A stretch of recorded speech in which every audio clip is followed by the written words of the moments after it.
Olá, como é que vamos? Todos bem? Companheiros aí do Hilarion, grupo de aprendizes, da Escola de Aprendizes do Evangelho. Então, meus queridos amigos, nós tivemos aqui a incumbência de trazer a vocês, em 3 aulas, a, a interpretação do Sermão da Montanha, ok? O Sermão da Montanha é, ao nosso ver, e no de muitos autores, a essência da doutrina de Jesus. É lá que está a síntese da lei de amor de Jesus e de tudo aquilo que nós precisamos para a nossa evolução espiritual, ok? Tanto é assim que o próprio Mahatma Gandhi, que não era cristão, ele seguia as religiões hinduístas, ok? Certa feita, em contato, numa entrevista em contato com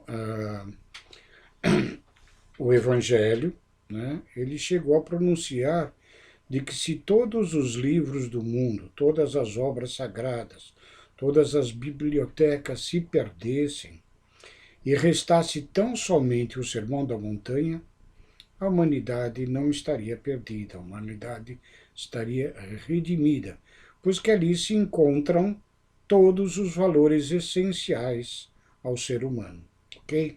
Vejam a importância deste sermão de nosso Mestre Jesus. Mas nos preocupa um pouco sempre, né, pela experiência já ao longo da lide nas casas espíritas, em aulas ou mesmo em palestras, que a maior parte das pessoas não tem uma ideia clara do que é o Sermão da Montanha. Em parte sim, mas às vezes sem saber que estão tratando de alguns assuntos como o do Sermão da Montanha. Para a maioria das pessoas, ainda novatas no estudo do Evangelho de Jesus, as bem-aventuranças se resumem, o Sermão da Montanha se resume tão somente nas bem-aventuranças. As bem-aventuranças são nove itens somente, e o Sermão da Montanha, mais completo, nós vamos ter em Mateus nos capítulos 5, 6 e 7, ok? Em Lucas também, no capítulo 6, versículos de 20 a 29, há um resumo da síntese do Sermão da Montanha, ok? Em Mateus, nestes capítulos 5, 6 e 7, nós vamos encontrar a essência da doutrina de Jesus, tá ok? Longe de nós a pretensão de darmos uma interpretação ao Sermão da Montanha mais completa, pois que nós temos aqui, já na nossa própria apostila, a Iniciação Espírita, que esta é impressa pela Aliança Espírita, tá? E teve a coordenação do Edgar Armon e diversos autores na elaboração dessa apostila. Nós vamos ter em 4 capítulos, a partir da página 48 da nossa apostila, em 4 capítulos, uma explicação bem mais detalhada de cada item do Sermão da Montanha. É nossa intenção que nós temos 3 aulas seguidas, comentar em cada vídeo um capítulo de Mateus, o capítulo 5, o 6 e o 7, separadamente, ok? E mais do que nós não sermos capazes de dar uma interpretação melhor ou maior do que estas que já existem, ok? Pois que nós temos, além da iniciação espírita, temos em Roden também um volume, uma obra específica do Sermão da Montanha. No Evangelho segundo o Espiritismo, nós temos o Sermão da Montanha abordado na mais da metade dos seus capítulos, se eu não me engano, em 16 capítulos dos 28 que contém o Evangelho segundo o Espiritismo, né? Tem a abordagem do Sermão da Montanha, o texto ipsis literi trazido de Mateus e ou de Lucas, e depois nós temos a respeito destes itens do Sermão da Montanha uma explicação de Kardec e também as instruções dos espíritos, né, que compuseram esta obra, Evangelho segundo o Espiritismo. A nossa intenção nestas aulas vai ser mais de despertar nos companheiros que nos ouvem neste vídeo, né, o interesse de ler e estudar em próprio Mateus, o Sermão da Montanha, e em obras complementares como estas que nós já citamos, na nossa apostila, no Evangelho segundo o Espiritismo, né, com essas diversas instruções. Então, nosso intento maior aqui é fazer com que vocês possam se interessar pela essência da doutrina de Jesus, que é a doutrina do amor. Tá? E, de fato, o Sermão da Montanha, que é a parte mais conhecida, começa pelas bem-aventuranças. Tá? E diz assim em Mateus capítulo 5, versículo 1, e Jesus, vendo a multidão, subiu a um monte e, assentando-se, aproximaram-se dele os seus discípulos. E, abrindo a boca, os ensinava, dizendo, e aí ele começa. Primeira, bem-aventurados os pobres de espírito, porque deles é o reino dos céus. Quem já acompanhou esse item no Evangelho segundo o Espiritismo, vê que Kardec dá uma explicação de que muitos no passado, e talvez ainda em algumas escolas religiosas ou em alguns descrentes, né, interpretam estas palavras de Jesus, os pobres de espíritos, como aqueles tolos, aquelas pessoas sem muita inteligência. Né? Na realidade, a intenção aqui é que os pobres de espírito são os humildes de espíritos, são as pessoas humildes. Né? Então, bem-aventurados os pobres de espíritos, porque deles é o reino dos céus. Bem-aventurados os que choram, porque eles serão consolados. Bem-aventurados os mansos, porque eles herdarão a terra. Bem-aventurados os que têm fome e sede de justiça, porque eles serão fartos. Bem-aventurados os misericordiosos, porque eles alcançarão misericórdia. Bem-aventurados os limpos de coração, porque eles verão a face de Deus. Bem-aventurados os pacificadores, porque eles serão chamados filhos de Deus. Bem-aventurados os que sofrem perseguição por causa da justiça, porque deles é o reino dos céus. Bem-aventurados sois vós quando vos injuriarem e perseguirem, e mentindo disserem todo o mal contra vós por minha causa, exultai e alegrai-vos, porque é grande o vosso galardão nos céus, porque assim foram perseguidos os profetas que foram antes de vós. Então Jesus aqui nos dá as bem-aventuranças e às vezes essas palavras bem-aventuranças não são muito bem interpretadas, mas elas querem dizer bem felizes. Tá? Bem felizes serão vós que hoje aqui na terra, na encarnação, vocês sofrem pela justiça, que têm misericórdia, que são humildes e simples de coração, né? Bem felizes serão vós no futuro, porque o reino de Deus será vosso e aqueles que serão mansos, pacíficos, herdarão a terra. Nós sabemos que estamos passando por uma era de transformações no próprio planeta e de que aqueles espíritos encarnados aqui ainda e os desencarnados que deverão retornar à Terra futuramente, deverão ser espíritos mais benevolentes, mais pacíficos, mais mansos, onde, num planeta que muda de provas e expiações para um planeta de regeneração, trará espíritos mais esclarecidos, mais ligados com a própria evolução espiritual e sem muitas animosidades. Né? Então, o bem deverá ser mais bem constituído na atmosfera, na psicosfera do nosso planeta, através desses espíritos mansos e pacíficos que acabarão herdando a Terra. queira Deus que nós estejamos entre eles. Ok? E o Sermão da Montanha, depois de Jesus abrir esta sua fala, confirmando e afirmando a todos nós, né? Jesus falava ali não só aos discípulos, mas toda aquela multidão que o acompanhava e buscava na figura do Mestre, aquele ser que os acalmasse, aquele ser que curava os seus males, aquele ser que dava esperança. Então Jesus inicia a sua fala com esta bem-aventurança, dizendo: se hoje, não se preocupe, se hoje estáis sofrendo, o reino dos céus será sua recompensa profunda, ok? E aí, depois dele fazer essa afirmação que vocês serão felizes, apesar de passar estas peripécias, essas desavenças aqui na Terra, né?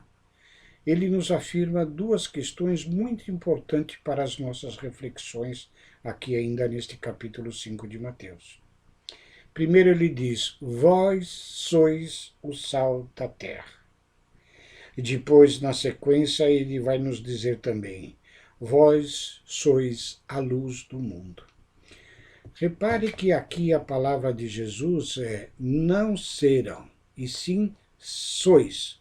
Ele afirma que nós somos o sal da terra e afirma que nós somos a luz do mundo. Tem uma amiga, minha companheira de aulas em outra instituição no curso de aprendizes de lá, o Grupo Espírita Caminheiros da Paz, e ela, na aula que nós demos sobre o Sermão da Montanha, ela ficou com essa parte: vós sois o sal e vós sois a luz. E ela deu uma interpretação que eu acho muito interessante, que combina e coaduna com a da nossa apostila, Iniciação Espírita. Tá? Quando Jesus fala que nós somos o sal da terra, e naquela época nós sabemos que o sal tinha uma importância muito maior que hoje tem muita importância na culinária, né? Nós sabemos que sem o sal, praticamente a nossa alimentação é sonsa, sem sabor nenhum, incipiente. Né? Mas naquela época o sal era tão importante que eles que o sal era como se fosse também uma remuneração das fileiras de soldados romanos. A palavra salarium deriva do sal, né, que é a cota que os soldados recebiam como paga, como moeda, ok? Então o sal naquela época ele tinha a conotação inclusive de valor de moeda como troca, ok? E o sal, no dizer dessa minha amiga, na sua colocação, o sal é o que tempera, o sal é o que dá sabor, o sal é o elemento que se mistura ao alimento e faz com que ele se torne mais palatável, mais saboroso, mais propício à nossa alimentação. E além do que, o nosso organismo é constituído praticamente de líquidos, 70%, sendo que a nossa própria constituição existe o elemento aquoso salgado. Tá? Então, ela faz parte da nossa própria constituição física. Emmanuel tem uma passagem que ele compara a nossa constituição física à constituição do próprio mar terreno, né?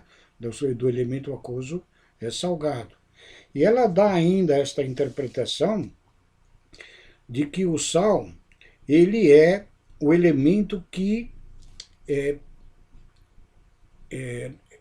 ele não só prepara, mas como ele preserva o alimento. Né? Durante muito tempo, antes de existir os refrigeradores, ele era utilizado para preservar as carnes, os alimentos. O sal, então, fazia com que o elemento aquoso fosse retirado e secasse o alimento e o alimento tivesse a sua preservação.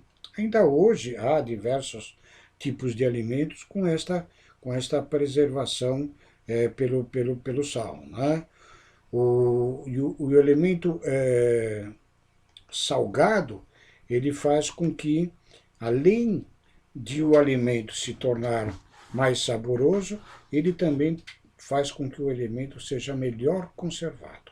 Então, quando Jesus nos afirma que nós somos o sal, nós somos as pessoas que, misturando os entre todos os nossos semelhantes, nós temos aquela condição de auxiliarmos a todos, dando sabor à vida, preservando os princípios que Jesus nos deixou. Ok? E quando ele nos afirma que vós sois a luz do mundo, não é que nós vamos ser, não. Que muitas pessoas falam, eu ainda tenho muitas imperfeições e eu ainda não posso iluminar nada. Eu sou uma pequena lamparina. É muito comum a gente ouvir isso no meio espírita, né, de pessoas que se menosprezam na sua condição de ainda imperfeição, e que todos nós ainda temos as nossas imperfeições, maior ou menor grau, mas que todos nós temos também as nossas virtudes. Todos nós temos as nossas qualidades. Então, quando Jesus nos afirma que somos o sal da terra, que é para nós nos misturarmos entre os nossos semelhantes, ajudando-os e preservando os ensinamentos de Jesus, nós também somos o farol que ilumina todos os nossos irmãos. Nós somos vitrine, nós somos as pessoas com as quais o nosso exemplo serve para os nossos irmãos. Agora, se nós nos escondermos, se nós não nos iluminarmos, nós não vamos estar atuando como Jesus disse que deveríamos atuar. Lendo esse trecho um pouquinho mais, ele diz assim: vós sois a luz do mundo. Não se pode esconder uma cidade edificada sobre um monte, nem se acende a candeia e se coloca debaixo do alqueire, mas é lá no velador e dá luz a todos que estão na casa. Assim resplandeça a vossa luz diante dos homens, para que vos vejam as vossas boas obras e glorifiquem a vosso Pai que estás nos céus.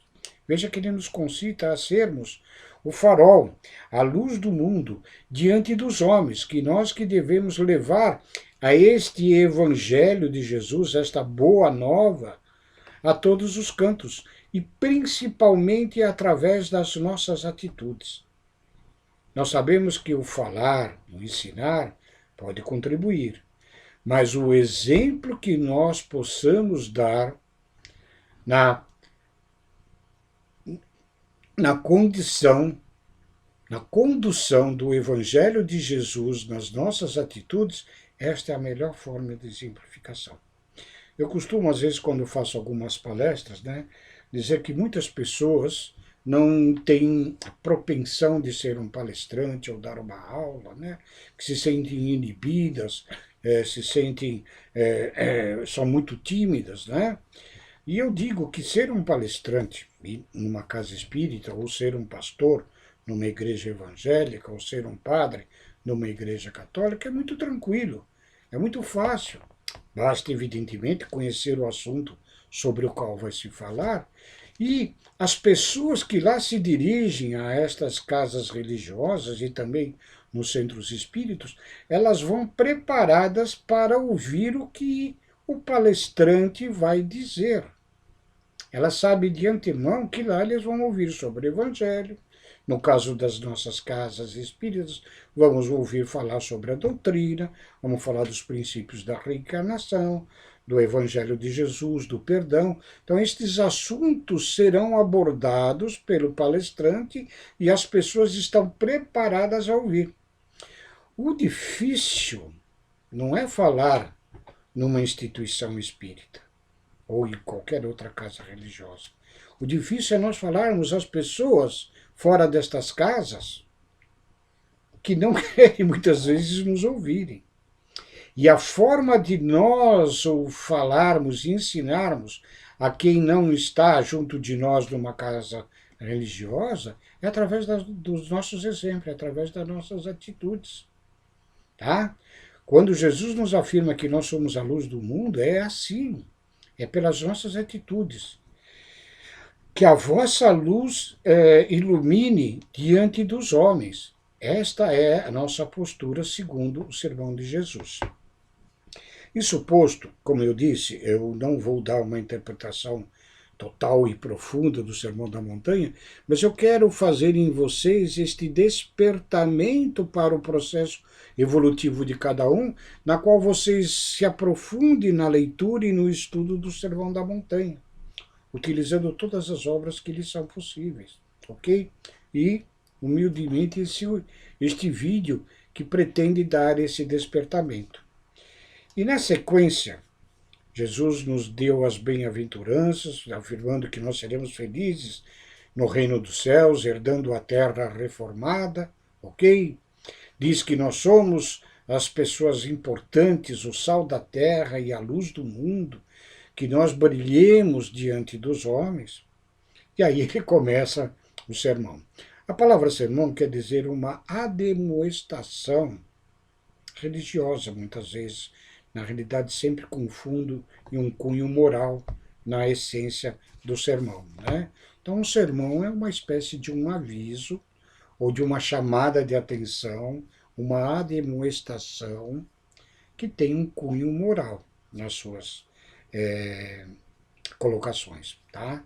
E aqui ele vai começar propriamente, depois que ele nos preparou, dizendo das nossas felicidades, das nossas bem-aventuranças, dizendo que nós somos o sal e a luz deste mundo. Agora ele começa o sermão com as demonstrações. Então ele inicia dizendo o seguinte nesta parte: não cuideis de que vim destruir a lei ou os profetas, não vim abrogar, mas cumprir. Então Jesus, em diversas passagens, ele sempre vai dizer que ele não veio destruir a lei e os profetas. No dizer lá dos judeus, daquela época e até hoje, a lei e os profetas, ele está se referindo às leis de Moisés, desde os 10 mandamentos, e todas as leis contidas no Pentateuco mosaico, que estão contidas nos 5 primeiros capítulos da Bíblia Velho Testamento, tá? E em todas as advertências feitas pelos profetas ao longo da história do povo judeu, principalmente quando os profetas se manifestaram nos períodos em que os judeus, o povo hebreu, esteve em cativeiro, seja na Babilônia, seja no Egito, diante de tantos outros povos, ok? Então, a lei e os profetas a que Jesus se refere são estas, tá? Então ele já vem e afirma: não cuideis de que eu venha eliminar estas leis, pelo contrário, eu venho cumpri-las. Há uma outra tradução feita numa Bíblia e de tradução feita diretamente dos originais gregos por monges belgas, lá da Bélgica, né? Onde eu gosto um pouco mais dessa tradução, que diz assim: não julgueis que vim abolir a lei e os profetas. Não, não vim para as abolir, mas sim para levá-las à perfeição. Agora nós vamos entrar nestas leis dos antigos, como Jesus falava, e tentar entender um pouco esse seu cumprimento, ou o seu aperfeiçoamento de algumas leis que estavam no Pentateuco e nos profetas, ok? E ele começa dizendo assim: ouvistes o que foi dito aos antigos, eu, porém, vos digo. Esta palavra, esta fala de Jesus neste sermão e em muitas outras passagens, né, é que faz com que, de fato, Jesus ganhe a animosidade dos fariseus, dos escribas, que eram os doutores da lei, porque quem era aquele carpinteiro, aquele ser que vinha dizer algo diferente do que dizia Moisés, que é tido como o maior profeta de todos os tempos na história judaica, ok? Quem era aquele ser que dizia: ouvistes os antigos? Os antigos, Jesus está se dizendo, Moisés e os profetas. Eu, porém, vos digo. E aqui que ele coloca o aperfeiçoamento, tá? Então, aqui, ele começa aqui no versículo 21 do capítulo 5 de Mateus, dizendo assim: Ouvistes o que foi dito aos antigos, não matarás, mas qualquer que matar será réu em juízo. Eu, porém, vos digo que qualquer que sem motivo se encolerizar contra o seu irmão será réu em juízo. E qualquer que disser a seu irmão raca será réu do sinédrio, e qualquer que lhe disser louco será réu no fogo do inferno. Pense, olha só, ele está falando da lei mosaica, das leis de mandamentos de Deus, dos 10 mandamentos. Quando ele fala dos antigos disseram não matarás, ele está se referindo diretamente dos mandamentos de Deus, tá? Que no mandamento diz não matarás. E aí ele diz, eu porém vos digo, se apenas vos encolerizar, ficar raivoso, ter ira contra o seu irmão, o xingar, raca era uma palavra de ofensa que se dizia cuspindo-se do lado como se fosse uma coisa de nojo, né? E aquele que chamar o seu irmão de louco, este já será réu. Não precisa nem matar. Entende porque em algumas traduções eu prefiro dizer que mais do que cumprir as leis antigas, Jesus vem dar o aperfeiçoamento, porque ele amplia a ideia da lei antiga com a sua lei mais moderna, com a lei da qual está inserida aqui no Sermão da Montanha todas estas questões, tá? E ele continua, não é só nesta lei dos antigos, tá? Aqui mais adiante, no versículo 27, ele diz o seguinte: Ouviste que foi dito aos antigos, não cometerás adultério. Outro mandamento dos 10 mandamentos. Eu, porém, vos digo que qualquer que atentar numa mulher para a cobiçar, já em seu coração cometeu adultério com ela. Enquanto que nos antigos, nas leis antigas, né, se dizia que não podia cometer o adultério, já em pensamento Jesus diz que o adultério já está cometido. Percebam o aperfeiçoamento que Jesus diz, e este aperfeiçoamento é exatamente o que nós necessitamos para o nosso processo evolutivo moral e, consequentemente, espiritual. Esta é a intenção do Mestre no seu sermão, fazendo com que nós atentemos a estes detalhes que muitas das vezes nos parecem desapercebidos, mas que são essenciais para a nossa conduta moral e evolutiva. Sermão, não se esqueçam, é uma demonstração com um fundo moral de muita propriedade para o nosso desenvolvimento. Então, vou citar aqui, antes de encerrarmos este vídeo, no próximo nós abordaremos o capítulo 6 de Mateus, na sequência do Sermão da Montanha. E ele continua dizendo assim, ainda um trecho que é muito interessante ainda aqui nessa do cometerás adultério. Ele diz, eu, porém, vos digo, vou reler um trecho, que qualquer que atentar numa mulher para a cobiçar já tem em seu coração já cometeu adultério com ela.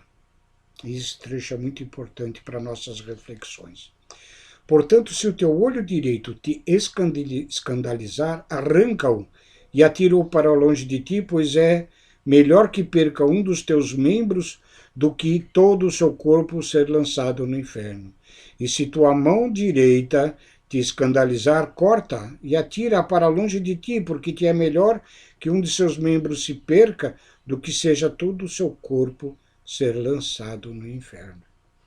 Esta palavra são tidas por muitos estudiosos da Bíblia, da Boa Nova de Jesus, que é um sentido figurado, né?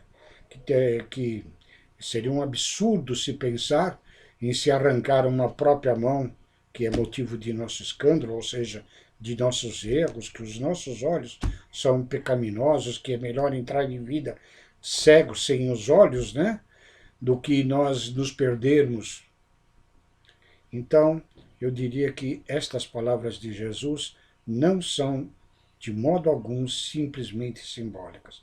Elas são as realidades dos fatos que hoje a doutrina espírita nos esclarece com os princípios básicos dos processos reencarnatórios, né? Quantos espíritos nós não conhecemos e não sabemos que adentram a existência na Terra cegos, surdos, mudos, mutilados sem um membro, ou perna, ou braço, paraplégico e muitas vezes tetraplégicos. Porque estes aspectos foram motivo de escândalo em vidas anteriores e estes seres, estes espíritos que assim reencarnam, principalmente através do seu esclarecimento obtido no plano espiritual, seguem este ensinamento de Jesus. É melhor eu entrar cego nesta existência do que me pôr a perder a vida toda. É melhor eu me entrar paraplégico do que eu me pôr a perder a vida toda, a encarnação toda. Vejo que essas palavras de Jesus são para profunda reflexão nossa. Não é simbólico tirar os olhos, as mãos, entrarmos com os defeitos físicos, que são para nós nos evitarmos a agravarmos as nossas imperfeições e são para nós motivos de regeneração espiritual. Percebem a importância que é o Sermão da Montanha, quando estudados e refletidos profundamente, e principalmente à luz da doutrina espírita, que nos esclarece tudo aquilo que Jesus nos deixou? Pois lá em João Evangelista, Jesus vai dizer que vai nos enviar um Consolador, ele nos promete, e é a doutrina espírita, que, além de nos lembrar tudo o que Jesus nos disse, nos ajuda ao esclarecimento das suas mensagens, das suas parábolas, dos fatos das suas existências, ok? Continuando, ele diz o seguinte: também foi dito, qualquer que deixar a sua mulher, dê-lhe carta de desquite. Eu, porém, vos digo que qualquer que repudiar sua mulher, e não ser por causa de prostituição, faz com que ela cometa adultério, e qualquer que casar com a repudiada também será adúltero. Veja que ele vai colocando as ideias das leis antigas, de Moisés e dos profetas, de uma forma mais aprofundada no aspecto moral da questão. Outro sim ouvistes que foi dito aos antigos, não perjurarás, mas cumprirá teus juramentos ao Senhor. Não perjurarás é não mentir, não dar falso testemunho. Eu, porém, vos digo que de maneira alguma jureis, nem pelo céu, porque é o trono de Deus, nem pela terra, porque é o escabelo de seus pés, nem por Jerusalém, porque é a cidade do grande rei. Nem jurarás pela tua cabeça, porque não podes tornar um cabelo branco ou preto. Seja, porém, o vosso falar sim, sim, e não, não, porque o que não passa disso é de procedência maligna. Veja a importância que Jesus nos dá para nós sermos autênticos, para nós não jurarmos, porque nós não podemos jurar por nada. Nós não temos ainda a perfeição dos espíritos puros da esfera crística, como é a de Jesus, para podermos fazer qualquer coisa neste sentido. E que não sejamos titubeantes diante das existências nossas. Nosso sim, sim e nosso não, não. Não talvez, mas sim ou não. Sermos autênticos, ok? Para terminarmos, aqui temos mais duas questões que ele diz. Ouvistes o que foi dito, olho por olho e dente por dente. Eu, porém, vos digo que não resistais ao mal, mas se qualquer te bater na face direita, oferece-lhe também a outra. E ao que quiser pleitear contigo e tirar-te o vestido, larga-lhe também a capa. E se qualquer te obrigar a caminhar uma milha, vai com elas duas. Dá a quem te pedir e não te desvies daquele que quiser que lhe emprestes. Veja que a lei antiga, mosaica, olho por olho, dente por dente, e que naquela ocasião era tão necessária esta lei, porque dentro da barbárie que eram aqueles povos, que inclusive viveram muito tempo, muitos séculos como escravos, tá? Se alguém fizesse um mal ao outro, o revide, a vingança era pior do que o mal que tinha sofrido alguém. Se alguém lhe roubasse uma ovelha, né, o outro, para revidar, perseguia, matava e roubava 10, 15, 20 ovelhas do outro. Ok? Por isso que Moisés, ao tomar o comando daquele povo, daquela nação de pessoas ainda muito rudes, muito ignorantes, né? Ele coloca como a lei olho por olho, dente por dente, significando o que um fez, paga com a mesma coisa. Não ultrapasse isso. Há uma justiça nesta lei de Moisés. Mas Jesus, na sua vinda para trazer as leis do amor, né, incitando-nos, inclusive, a não nos vingarmos, pois que aqui entra o princípio da reencarnação, que nós sabemos que as coisas que nos são problemas na existência, muitas vezes é por nossa responsabilidade, ou nesta própria existência, ou em existências anteriores. Estudemos no capítulo a origem das aflições no Evangelho segundo o Espiritismo, né? Causas atuais das aflições e as causas anteriores. É isso que Jesus quis dizer e que não podia falar claramente, abertamente a nós naquela ocasião, pois que nós não tínhamos amplitude espiritual para entendermos. Por isso que ele nos diz, se alguém te bater na face esquerda, oferece a direita também. Não se vingue. Sofra. Porque esse tapa que você recebeu, muito provavelmente foi merecido. Se alguém te pedir a capa, dá a túnica também, porque provavelmente você já tirou a capa e a túnica de alguém. Se te pedirem para caminhar uma milha, caminhe duas. Não resista ao mal. Seja tolerante, seja amoroso, porque nós sabemos hoje, através da doutrina que nos esclarece, que nós somos responsáveis por todos os distúrbios, os infortúnios que nos enfrentamos na presente existência. São consequências de nossos erros e nossos atos do passado.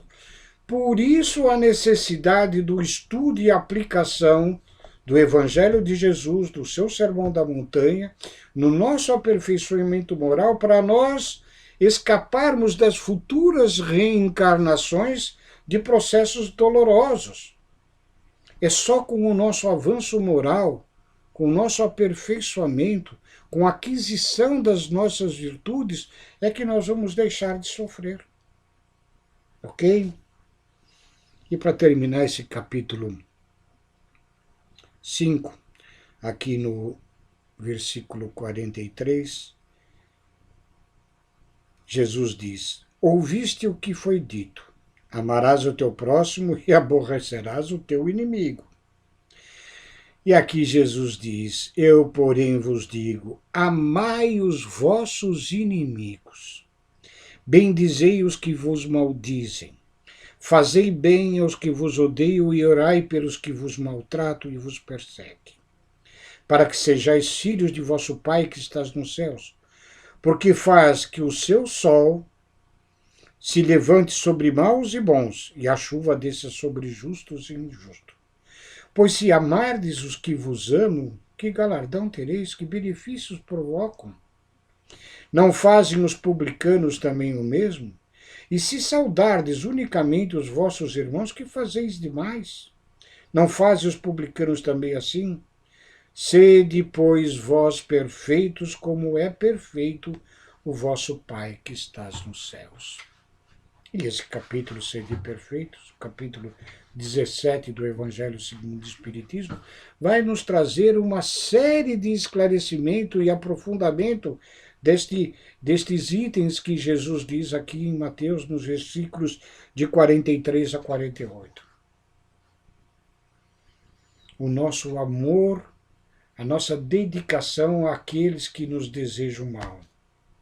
Quando aqui eu entendo que quando Jesus fala para amarmos os nossos inimigos, eu quero entender que nós não somos mais inimigos deles. Mas por atitudes do passado, nós angariamos antipatias, animosidades de diversos espíritos que não nos querem bem ainda. Mas que com a nossa atual existência, com o esclarecimento da doutrina e principalmente do Evangelho de Jesus, nós não somos mais inimigos daquelas pessoas. Entende? O que é amar o inimigo é nós não sermos mais os inimigos, embora eles ainda nos queiram mal. Pois só com o amor é que nós vamos fazer com que esta inimizade, com que este antagonismo, com esta antipatia de aquilo que nós mesmos provocamos em outra existência, nós vamos conseguir para frente eliminar. É amando os nossos inimigos, deixando de sermos inimigos deles, é que nós vamos no futuro caminhar para o amor fraternal, para aquele amor que Jesus nos pede que apliquemos, amar ao seu próximo como a nós mesmos. Então, eu espero que vocês tenham gostado. A intenção nossa não é dar uma maior ou melhor interpretação do que qualquer outra obra existente, pertinente ao Sermão da Montanha, como citamos no início. Elas existem, interpretações dentro da doutrina espírita, dentro da Igreja Católica, dentro do protestantismo, tá? Mas apenas a nossa intenção nesses 3 vídeos que estamos preparando é de fazer um despertamento para que cada um de nós leia, estude e reflita sobre o Sermão da Montanha de nosso Mestre querido. Fiquem com Deus e até o próximo vídeo. Muito obrigado.